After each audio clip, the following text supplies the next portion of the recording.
Hammaga xayrli kun. Hozir haftalik analizni boshlaymiz. Funt dollardan boshladim. Daily time'da o'zidan oldingi maksimumni sweep qilgan, ya'ni soya bilan yechib o'tganda, endi hozirgi holatida biza buyga zona qidirishni boshlaymiz. 1 soatlik time'ga o'taman. Daily time'da boshqa kattaroq sabab yo'q. 1 soatlik time'da mana bu joyda bozorda V hosil bo'lgan, ya'ni buy uchun va mana bu joyda buyga zona qoldirib ketgan. Ikkita sabab bor. Bu birinchi sabab, mana bu PD equality, bu ikkinchi sabab. Ikkita sabab bilan biz buyga qiziqsak bo'ladi. Mana shu joyga narx kelganida. Xo'p, narx sekin yuradi. Bungacha balkim bugun kechgacha yoki ertaga kelish ehtimoli ham bor. Xo'p, mana bu bugun kechagi kunning maksimumi tepada turibdi. Va mana bu joyda ham bozor o'zidan oldingi maksimumni tana bilan yechib, yorib yopilgan. Xo'p, biz mana bu zonaga kelishini kutamiz va buyga kelganida buyga qiziqsak bo'ladi. Va hozirgi holatida ham buyga sabablar bor. Mana bu joyda buyga model bor, lekin bu joyda bozor ochilganini hisobiga qoldirib ketgan. Ya'ni buni ishlash ehtimoli pastroq, lekin mana bu pastdagi zonani ishlash ehtimoli yuqori. Ham arzonlashganida biz buyga kirsak bo'ladi. Endi out dollar parasiga o'taman. Out dollarda bunda ham daily time'dan ko'ramiz. Daily time'da globalniy sell uchun zona qoldirib ketgan ekan va hozirda mana shuni 50% ga kirib qolgan. Endi biza bu holatida sellga sabab izlashimiz kerak, ya'ni sellga tasdiq berishini kutishimiz kerak. Mana shu joydan 50% dan balkim mana bu yuqorisini yechib turib ham sellga razvorat qilish ehtimoli bor. Razvorat qilganidan keyin biza buyga qiziqib ko'rsak bo'ladi. Mana buni maksimumni yechgan va undan keyingi maksimumni yechgan va PDH ham yechilgan, kecha kunning maksimumi ham yechilgan. Hozirgi holatida qani 1 soatlik time'da qanaqa sell zonalarimiz bor, buni belgilaymiz.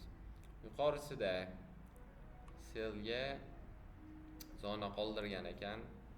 Buni blok bilan belgilay olamiz. Mana shu zona sell uchun qoldirilgan. Mavjud shuni ichiga kelganida ham 50% dan pastga tashlash ehtimoli bor. Chunki bu 50% bilan ishlaydigan zona. Ikkita sabab bor, lekin baribir tasdiq olgandan keyin, ya'ni 1 soatlikda razvorat olganimizdan keyin entry qilib ko'rsak bo'ladi bunda. Endi NZD dollar parasiga o'taman. NZD da daily time'dan qaraymiz. Buni ham dailyda mana bu joyda buy zonadan narx yuqoriga qarab ko'tarilib ketibdi va mana bu joyda sell zona ham bor ekan. Sell zonani 50% ni ishlatgan, endi buni ishlatish ehtimoli past, chunki yorib o'tib ketish ehtimoli bor. Xo'p, mana bu maksimum hali yechilmagan va dailyda mana shu joyda V hosil bo'lgan ekan. 1 soatlikka qarasak, 1 soatlik tana bilan yorib yopilgan, tana bilan yorib yopilgan. Bizda kirish tochkamiz kechagi kunning maksimumi bor va mana bu joyda buy uchun model bor. Mana shu buy uchun zonadan biz entry qilib ko'rsak bo'ladi buyga. Va pastida ham buy zonalar ko'paygan. Xo'p, har biri buy uchun ishlaydi bizga. Xo'p, birinchi mana shu bizga kirish tochkamiz 50% dan kiramiz va mana bu pastidagi buy zonani buy zonadan pastga stop loss qo'yamiz. Xo'p, endi take profit qaraymiz. Take profit qo'yishimiz qanaqa zonalar bor? Mana bu maksimum bor. Bu maksimum o'zidan oldin bir marta qaytardi va endi buni yechish ehtimoli ham bor. Maksimumini chiqib yechish ehtimoli ham bor ekan. Endi 1 soatlikka bu globalniy mana shungacha ushlaymiz. Undan oldin ham sellga qaytaruvchi zonalar juda ham ko'p. 1 soatlikdan izlab ko'ramiz. Mana 1 soatlikda ham sell zonalarini olamiz. Hop, mana bu joyga bir marta save qilinadi va mana bu joyda ham bir marta save qilsak bo'ladi. 2 marta save qilinadigan narx bor ekan. Biz mana bungacha ham ushlasak bo'ladi, chunki birdaniga buncha katta punkt yurish ehtimoli pastroq. Mana shunga qo'yamiz. Take profit.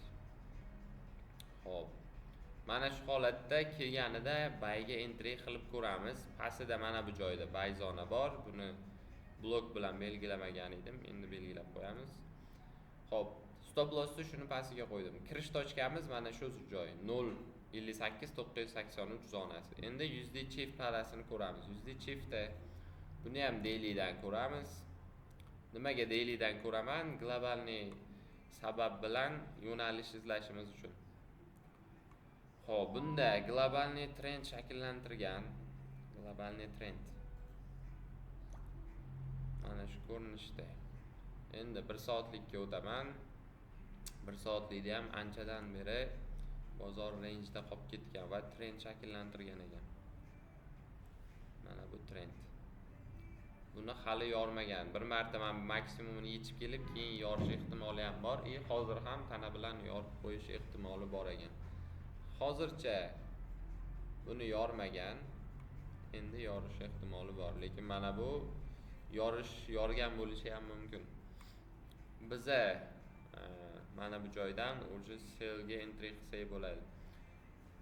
Kelganida 50% dan sell ga izlab ko'ramiz. USD Chief parasida 50% dan sell kiramiz. Stop loss mana shu joyda va take profitimiz o'zidan oldingi kechagi minimum va undan keyingi minimumlarga ham tekimizni qo'yib kutsak bo'ladi.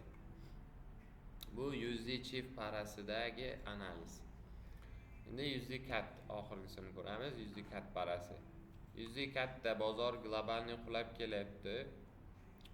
Xo'p, hozirda bu mana bu joyda buy uchun qoldirgan zona bor ekan, lekin buni 50% ni bozor bir marta ishlatgan. Endi ishlamaslik ehtimoli bor. Xo'p. Biza sell uchun sabab izlashimiz kerak.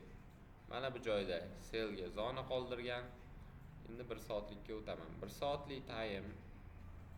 soatlik time'da mana bu joyda o'zidan oldingi minimumni yechgan va shu joyda o'zida sell uchun ishlaydigan zona qoldirib ketgan ekan.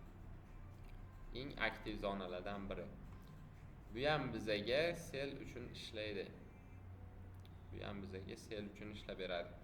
Hali kelsa yana buni oldindan beramiz. Xo'p, mana shu holatda haftalik analizni tugatsak bo'ladi. Hammaga omad.